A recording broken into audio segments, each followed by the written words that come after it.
બગસરાના પીઠડિયા ગામે અમરેલી જિલ્લા વિકાસ અધિકારી દ્વારા સરપંચને પેશકદમી લઈને સસ્પેન્ડ કરવામાં આવ્યા હતા, પરંતુ હજી તંત્ર દ્વારા પેશકદમી હજુ દૂર કરવામાં આવી નથી। વીઓ બગસરા તાલુકા પીઠડિયા ગામમાં સરકારી પડતર અને ગૌચર જમીન પર અને અધિકૃત રીતે ગામ તળમાં તેમજ સરકારી જમીનમાં દબાણ કરાવતા હોય તેઓ પોતે પણ સરકારી પડતર જમીનમાં ફાર્મ હાઉસ બનાવીને બાગાયતી પાક બોરડીનું વાવેતર કરીને દબાણ કરેલું છે, જે મામલતદાર બગસરા દ્વારા પ્રાપ્ત અધિકારી ધારી દ્વારા ખુલાસા કરી ખુલ્લું કરવા માટે નોટિસ આપવામાં આવેલી છે, તેમજ ખુલાસા કરવા હુકુમ કરેલો છે।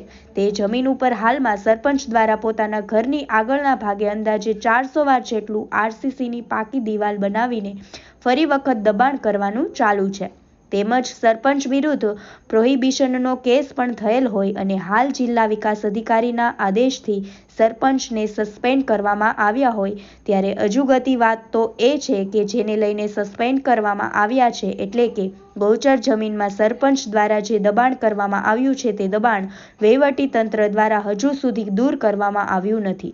શા માટે અધિકારીઓ દ્વારા ઢીલી નીતિ રાખવામાં આવે છે? વહીવટી તંત્ર કોની રાહ જોઈ રહ્યું છે તે હવે લોકમુખે ચર્ચાઈ રહ્યું છે। હવે આવનારો સમય જ બતાવશે કે ગૌચર જમીન ઉપર સરપંચે કરેલા દબાણને વહીવટી તંત્ર દૂર ક્યારે કરશે। મારું નામ જીવણભાઈ જે મૈયાત્રા, હું સામાજિક અને આરટીઆઈ કાર્યકર્તા છું। હાલ મારું ગામ પીઠડિયા, હાલ આપણી પાછળ જે દેખાય છે એ મુદ્દાઓ પર અમારા પીઠડિયાના અનુસૂચિત જાતિના સરપંચ અરવિંદભાઈ કાનજીભાઈ ચૌહાણને માનનીય શ્રી જિલ્લા વિકાસ અધિકારી સાહેબે 30/10/2024ના રોજ સસ્પેન્ડ કરેલા છે। જે પાછળ કલરમાં તમને જે દિવાલ દેખાય છે કોલમ બીમની, એ દિવાલના મુદ્દા ઉપર જ એમને સસ્પેન્ડ કરવામાં આવ્યા છે, બરાબર છે। અને આ દિવાલના મુદ્દાઓ પર પાછળ જે મકાન દેખાય છે એ પણ પેશકદમીમાં છે।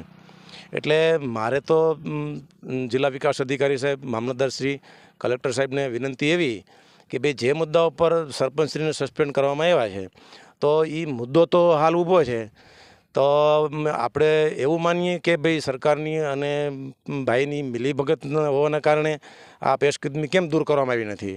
એટલે અમારી તો વિનંતી છે કે જે મુદ્દાઓ પર સરપંચને સસ્પેન્ડ કરવામાં આવ્યા છે પીઠડિયા ગામના, એ જે દિવાલ છે કોલમ બીમની તેમજ મકાન જે છે સરકારી ગૌચરમાં પેશકદમીમાં જે મકાન છે એ ક્યારે પાડવામાં આવશે।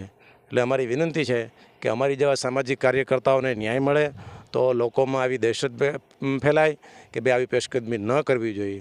એટલે સરકારશ્રીને અમારી વિનંતી કે આ જે પેશકદમીવાળા જે મકાન ને દિવાલ છે એ વહેલી તકે એના ઉપર બુલડોઝર ફેરવામાં આવે એવી અમારી નમ્ર વિનંતી છે।